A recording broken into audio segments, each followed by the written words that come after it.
El extranjero, por Albert Camus. Final. Por tercera vez me negué a recibir al capellán. No tengo nada que decirle, no tengo ganas de hablar. Ya tendré que verlo muy pronto. Lo que me interesa ahora es salir del engranaje, saber si lo inevitable puede tener una salida. Me han cambiado de celda. Desde esta, cuando me recuesto, veo el cielo y no hago más que ver el cielo. Todos mis días se pasan mirando en su semblante el declinar de los colores que llevan del día a la noche. Recostado pongo las manos detrás de mi cabeza y espero. No sé cuántas veces me he preguntado si existirán ejemplos de condenados a muerte que se hayan librado del implacable engranaje, que hayan desaparecido antes de la ejecución, que hayan roto el cordón policial. Me reprocho, me reprocho ahora el no haber prestado la atención suficiente a los relatos de ejecuciones. Uno debería interesarse siempre por esos temas. No se sabe nunca lo que puede pasar. Como todo el mundo, yo había leído informes en los periódicos, pero sin duda existían obras especializadas que nunca tuve la curiosidad de consultar. Quizá hubiera encontrado en ellas algunos relatos de evasiones. Me hubiera enterado de que, al menos en algún caso, la rueda se habría detenido, de que, en su irresistible configuración, el azar y la posibilidad al menos una vez, habían cambiado alguna cosa, al menos una sola vez. En cierto sentido creo que esto hubiera sido suficiente. Mi corazón habría hecho el resto. Los periódicos hablaban a menudo de una deuda con la sociedad que según ellos era necesario pagar, pero eso da poco lugar a la imaginación. Lo importante aquí es la posibilidad de evasión, un salto fuera de este rito implacable, un loco desenlace que ofreciera todas las posibilidades de la esperanza. Naturalmente la esperanza aquí consistía en ser abatido en una esquina en plena huida de un balazo al vuelo. Pero considerándolo bien, ese lujo no me estaba permitido. Todo me lo negaba y volvía a ser parte del engranaje. A pesar de mi buena voluntad no podía aceptar esta realidad insolente, ya que a fin de cuentas existía un despropósito, una desproporción ridícula entre el juicio que le dio origen y su desarrollo imperturbable a partir del momento en que el fallo había sido pronunciado para condenarme a muerte. El hecho de que la sentencia haya sido leída a las 20 en lugar de a las 17, el hecho de que hubiera podido ser otra, completamente diferente, de que había sido dictada por hombres que cambiaron su ropa interior, de que había sido vinculada a una noción tan imprecisa como la del pueblo francés, que podría haber sido alemán o chino. Todo eso me parecía que quitaba mucha seriedad a la decisión. Sin embargo, me veía obligado a reconocer que desde el momento en que había sido dictada, sus efectos habían resultado ser tan reales, tan evidentes como la presencia de la extensa pared contra la que aplastaba mi cuerpo en esta celda. Recordé en uno de esos momentos una historia que mamá me contaba sobre mi padre. Yo no llegué a conocerlo. Todo lo que sabía en concreto sobre este hombre era quizá lo que entonces me contaba mamá. Había ido a ver la ejecución de un asesino. Se sentía enfermo solo con la idea de ir. Fue, sin embargo, y al volver estuvo vomitando buena parte de la mañana. Mi padre entonces me producía algo de repugnancia. Ahora lo comprendo. ¿Cómo no me di cuenta de que nada era más importante que una ejecución capital, y que en cierto sentido era la única cosa realmente importante para un hombre? Si alguna vez saliera de esta cárcel, iría a ver todas las ejecuciones capitales. Creo que me enfermaba pensar en esa posibilidad.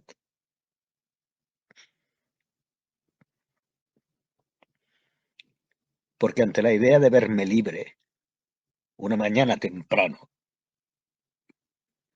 detrás de un cordón policial, en cierto modo del otro lado, ante la idea de ser el espectador que vino a ver y que podría después vomitar, una ola de alegría envenenada me subía al corazón. pero eso no era razonable. Hacía mal en dejarme llevar por esas suposiciones,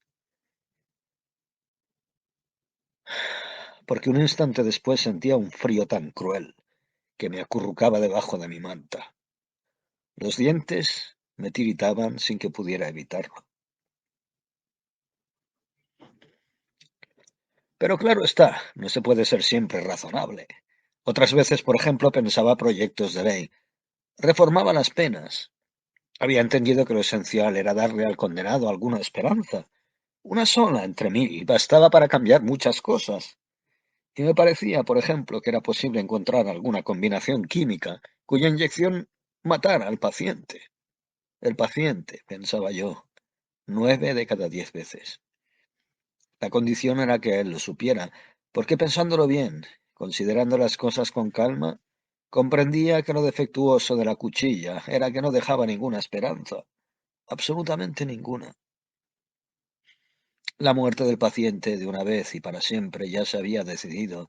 Era un caso archivado, una combinación perfecta, un acuerdo definitivo sobre el cual no se podía volver a discutir. Si por alguna eventualidad inesperada el golpe de la guillotina fallaba, se volvía a empezar. Por lo tanto, lo más molesto era que el condenado tenía que desear el buen funcionamiento de la máquina. Ya he dicho que ese es el lado defectuoso.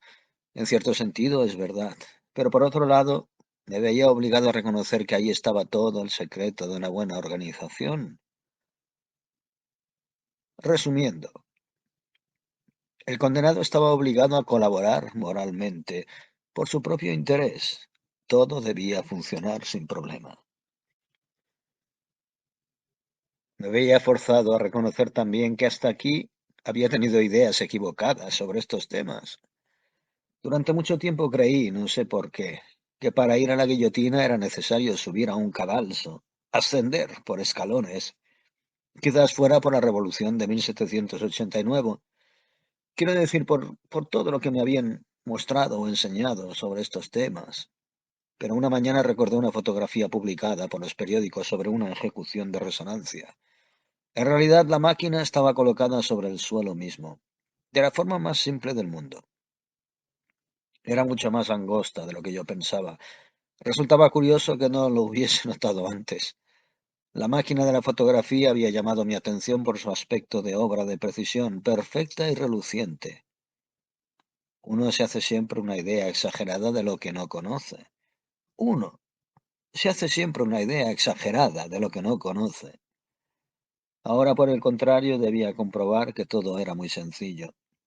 La máquina está al mismo nivel del hombre que camina hacia ella. El hombre va a su encuentro como si fuera a encontrarse con una persona. De cierta forma, esto también era molesto.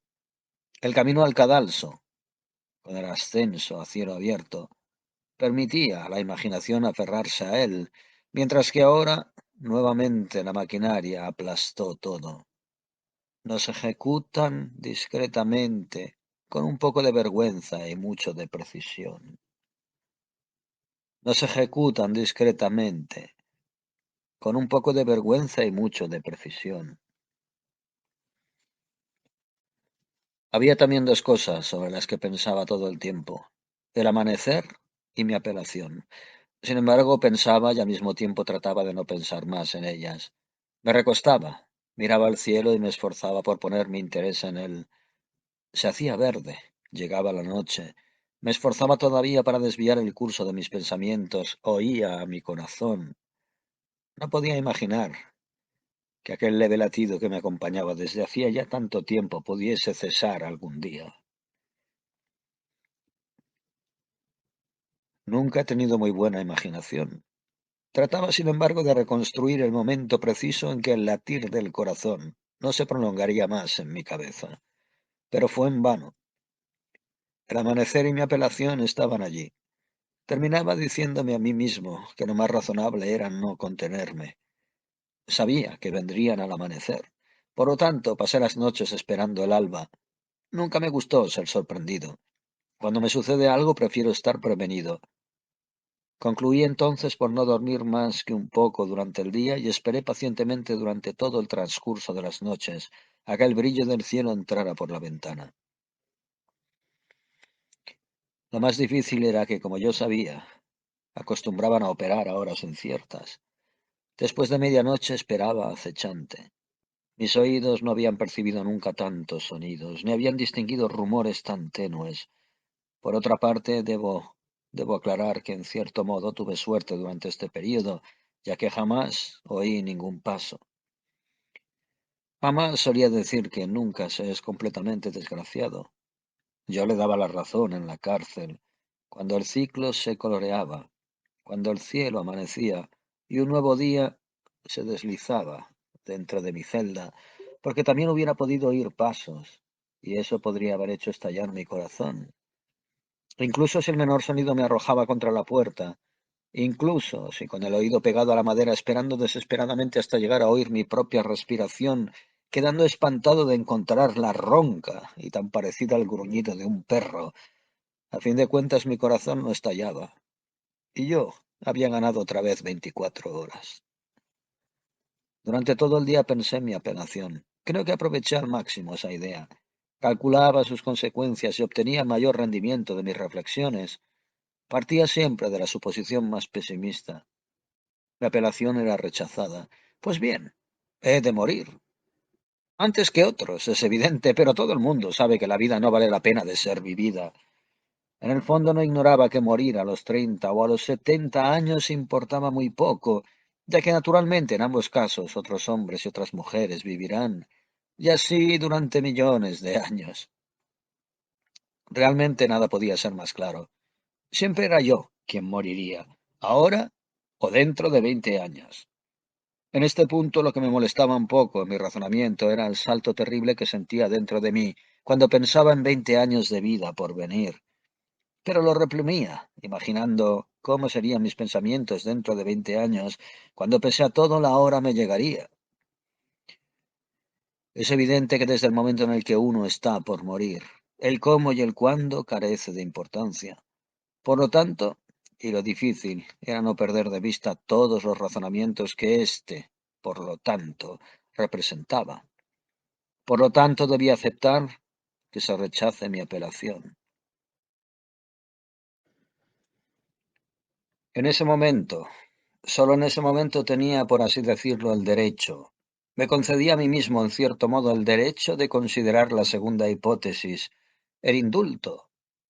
Era molesto tener que dominar ese potente impulso de la sangre del cuerpo que me quemaba los ojos con una alegría insensata. Era necesario esforzarme por ahogar el grito y analizarlo. Era necesario mantenerme calmo aún en esta hipótesis para hacer más plausible la resignación frente a la primera. Cuando lo conseguía había ganado una hora de tranquilidad. De cualquier manera, valía la pena considerarlo. En un momento como ese me negué nuevamente a recibir al capellán.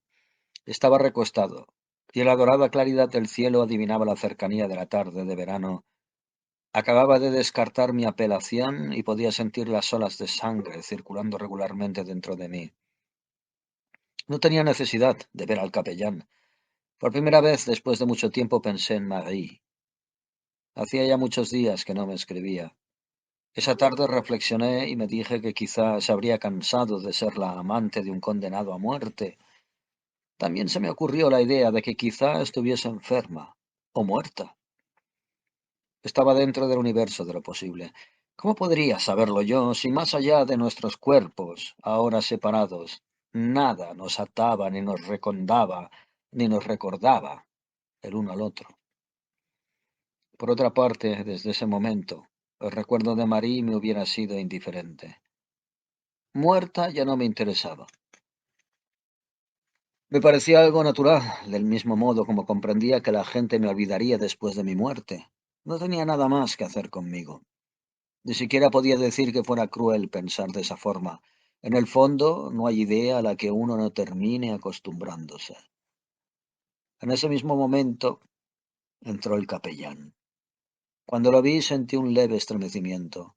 Él lo notó y me dijo que no tuviera miedo. Le dije que él acostumbraba a venir a otra hora. Me respondió que era una visita amistosa que no tenía nada que ver con mi apelación, de la que no sabía nada. Se sentó en el camastro y me invitó a acercarme un poco más hacia él. Me negué. Más allá de todo, me parecía muy amable. Permaneció sentado un momento, con los antebrazos en las rodillas, la cabeza baja, mirando sus manos. Eran finas y musculosas. Me hacían pensar en dos ágiles animalitos. Las frotó lentamente, la una contra la otra. Después se quedó así, con la cabeza siempre baja durante tanto tiempo que por un momento tuve la sensación de haberle olvidado. Pero bruscamente levantó la cabeza y me miró de frente. ¿Por qué? Me dijo. ¿Rechaza usted mis visitas? Respondí que no creía en Dios. Quiso saber si estaba bien seguro de eso y le dije que no tenía necesidad de cuestionármelo. Me parecía un asunto sin importancia. Entonces se echó hacia atrás y se recostó contra la pared con las manos en los muslos. Hablando casi sin dirigirse a mí, observó que a veces uno creía estar seguro, cuando en realidad no lo estaba. No dije nada. Me miró y me preguntó, ¿usted qué opina? Contesté que quizá fuera así. En todo caso, puede ser que yo no estuviera tan seguro de lo que en verdad me interesaba, pero estaba completamente seguro de lo que no me interesaba, y justamente lo que él me decía no me interesaba. Apartó la mirada y siempre sin cambiar de posición me preguntó si no hablaba así por estar excesivamente desesperado. Le expliqué que no estaba desesperado, simplemente tenía miedo. Era natural. Entonces Dios lo ayudará, dijo. Todos aquellos a quienes he conocido en su situación han vuelto a Él. Reconocí que tenían todo el derecho de hacerlo y que además tenían tiempo para hacerlo. En cuanto a mí, no quería que me ayudaran y tampoco tenía tiempo para interesarme en lo que no me interesaba. En ese instante sus manos hicieron un gesto de irritación, pero se recuperó y arregló los pliegues de su sotana. Al terminar se dirigió a mí, llamándome amigo mío. Si me hablaba así no era porque yo estaba condenado a muerte.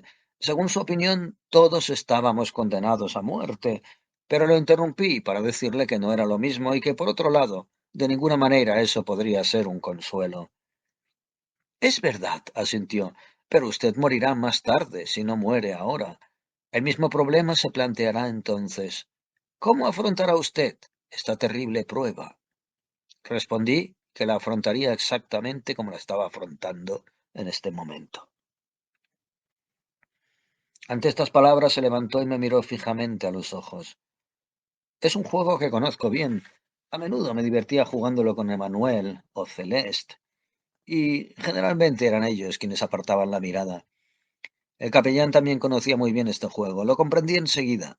Su mirada no vaciló, y tampoco vaciló su voz al decirme ¿Usted no tiene entonces esperanza alguna y vive continuamente pensando en que va a morir?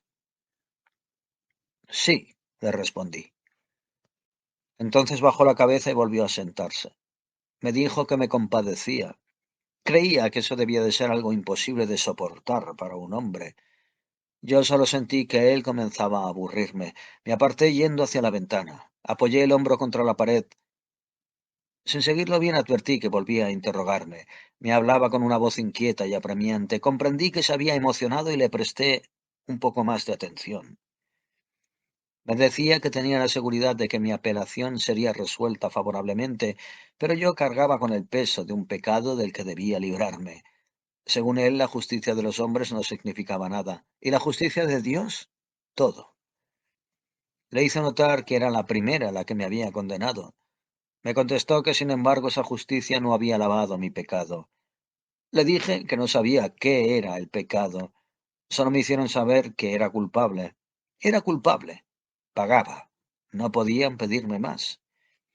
En ese momento se levantó nuevamente y pensé que en una celda tan estrecha no le sería posible moverse aunque quisiera.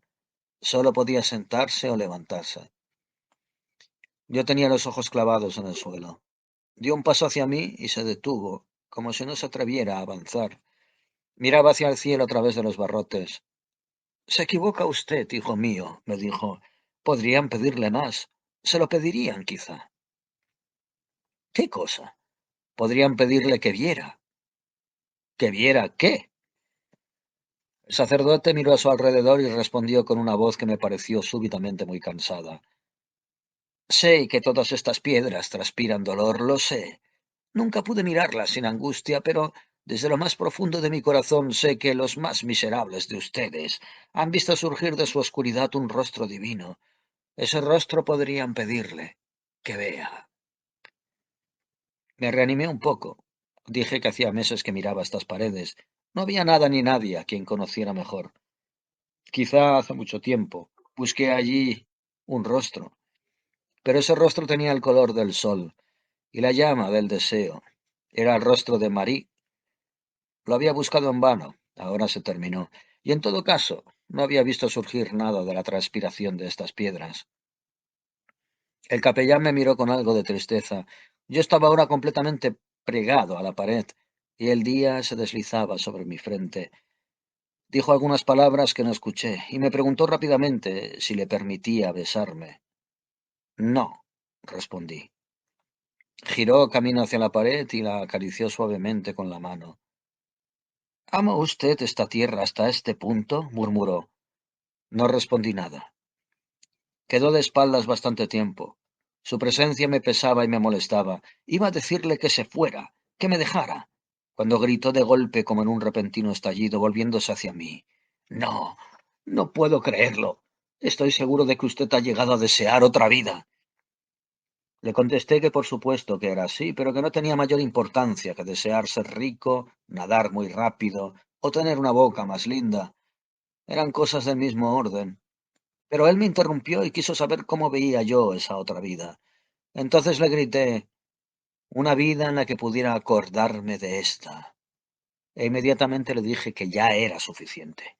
Quiso hablarme nuevamente sobre Dios, pero me acerqué a él y traté de explicarle por última vez que me quedaba poco tiempo. No quería perderlo con Dios. Trató de cambiar de tema preguntándome por qué lo llamaba a él Señor y no Padre. La pregunta me irritó y le contesté que él no era mi padre, que estaba con los otros. No, hijo mío, dijo mientras me ponía la mano sobre el hombro. Estoy con usted.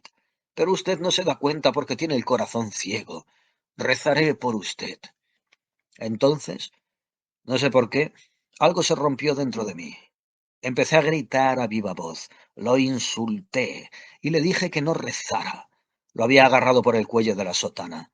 Vaciaba sobre él lo más profundo de mi corazón con impulsos en los que se mezclaban la alegría y la ira. Parecía tan seguro. ¿No es cierto? Sin embargo, ninguna de sus certezas valía lo que vale un cabello de mi mujer.